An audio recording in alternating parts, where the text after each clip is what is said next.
మెదక్ జిల్లా నర్సాపూర్లో మున్సిపాలిటీ ఎన్నికల నామినేషన్ కార్యక్రమంలో భాగంగా బీజేపీ అభ్యర్థులకు మద్దతుగా ఎంపీ రఘునందన్ రావు నామినేషన్ దాఖలు చేసేందుకు హాజరయ్యారు. ఈ సందర్భంగా ఆయన మాట్లాడుతూ మున్సిపల్ ఎన్నికలు జరుగుతున్న సమయంలో మాజీ ముఖ్యమంత్రికి నోటీసులు ఇవ్వడం కాంగ్రెస్ బీఆర్ఎస్ పార్టీలు కలిసి ఆడుతున్న నాటకమని విమర్శించారు. ఒకరు నోటీసులు ఇవ్వడం మరొకరు తీసుకోవడం తప్ప ఫోన్ ట్యాపింగ్ కేసులో ఇప్పటివరకు ఎవరిని అరెస్టు చేయలేదన్నారు. పట్టణాలలో బీజేపీకి పెరుగుతున్న ఆదరణను చూసి తట్టుకోలేక కాంగ్రెస్ బీఆర్ఎస్ పార్టీలు పేపర్లో తమ పేర్లు కనిపించేలా వ్యవహరిస్తున్నాయని ఆరోపించారు.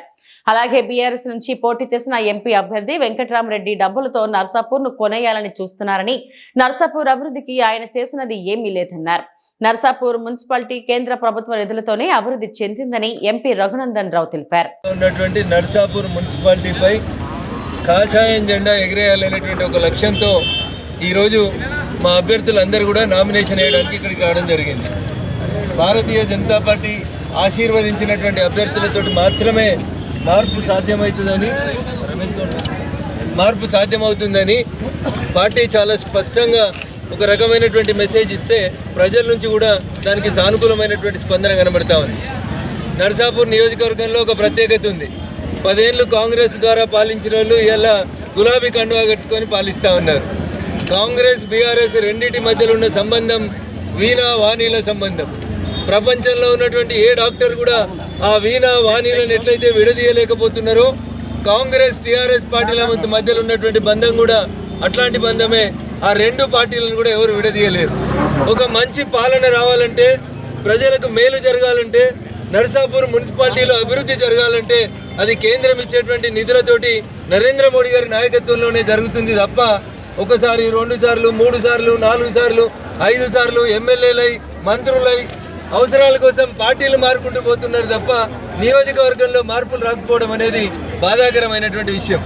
ఇకపోతే టీఆర్ఎస్ పార్టీ నుంచి ఇక్కడికి ఒక ఆయన ఇన్ఛార్జిగా వచ్చిండు. నా మీద ఎంపీకి పోటీ చేసినప్పుడు చెప్పిండు, నా దగ్గర బాగా సూట్ కేసులు ఉన్నాయి, నేను సూట్ కేసులతో ఎలక్షన్ గెలుస్తా అన్నాడు. సారు 200-300 కోట్లు ఖర్చు పెట్టిండు. ముచ్చట చెప్పిండు, ఎలక్షన్ మేనిఫెస్టో చెప్పమంటే ఫంక్షన్ హాల్ కట్టిస్తా, గరీబులకు చదువులు చెప్పిస్తా, ఫ్రీగా పెళ్లి చేపిస్తా, ఇట్లా చాలా విషయాలు చెప్పి మళ్ళీ ముళ్ళలు చదువుకొని పోయినటువంటి వెంకట్రామరెడ్డి అనే ఎమ్మెల్సీ మళ్ళీ అలా నర్సాపూర్ నియోజకవర్గానికి ఇన్ఛార్జిగా వచ్చి పైసలతోటి నర్సాపూర్ నియోజకవర్గ ఓటర్లని కొనుగోలు చేయాలనేటువంటి కుట్ర చేస్తా ఉన్నాడు. నర్సాపూర్ నియోజకవర్గ ఓటర్ మహాశైలకి నేను సవినయంగా చేసేటువంటి అప్పీల్ ఒక్కటే, ఈ సంచులు సూట్ కేసులు రింగ్ రోడ్ చుట్టుపక్కల చేసేటువంటి వ్యాపారాలకు పనికొస్తాయి తప్ప నర్సాపూర్ డెవలప్మెంట్కి ఏ రకంగా కూడా వాళ్ళు ఉపయోగపడరు. ఏం మిగిలిగా వాళ్ళకి ఇస్తే ఇంతకుముందు ఇస్తేనే అన్ని గుట్టలు చెండాలు అన్నీ అమ్ముకుంటూ పోయిరని చెప్పారు. మళ్ళోసారి ఇస్తే ఈడున్నటువంటి సర్కార్ ఆఫీసులు కూడా అమ్ముకొని కాంప్లెక్స్లు కట్టుకునేటువంటి పరిస్థితి వస్తుంది.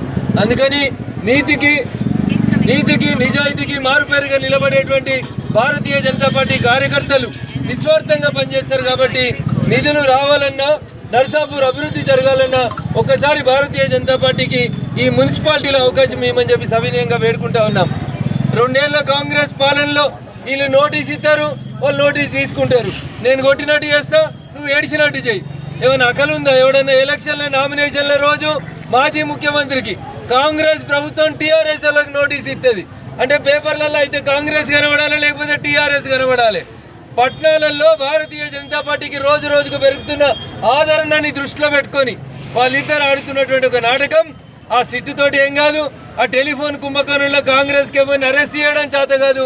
మరిన్ని అప్డేట్స్ కోసం మా ఛానల్ని సబ్స్క్రైబ్ చేయండి.